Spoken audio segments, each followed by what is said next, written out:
উঠে কি হলো? এই নাম, সব নাম, সব বাড়তে যা, যে বই খাতা লইয়া সোজাই যাবি। একটা দেখি না, যা তোতে এক সেরে এক হাজির সব পড়ালে আর সব বাদ দিয়া।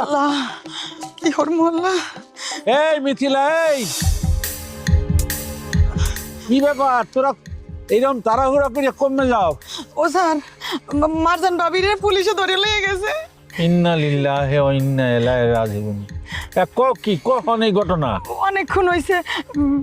কাকা বাড়ি বিয়ে কান্দাহারি করতে আছে, হাবু বইরে দেখতে আসি না। আমি কি হাবু বইরে দেখছেন? না, মোর লোকে তো হাবুর দেখা হয় নাই। কে হাবু গেছে কমবে? কইতে পারতেছি না, মোরাও খুঁজতে পাইতে আসি না। আরে মোরা তো হাবু বাড়ি খুঁজতে বাইরেছি। মারজান বাবিরে যে থানায় লয়ে গেছে, সবাই মিললাম ওগো থানা যাওয়া লাগবো না? স্যার, মারজান ভাবির ভালো মানুষের এই দুর্দশা এ কি সম্ভব? কনে কি সহ্য করা যায়? ভাবির যে কি হইবে স্যার বুঝতে পারতে আসি না।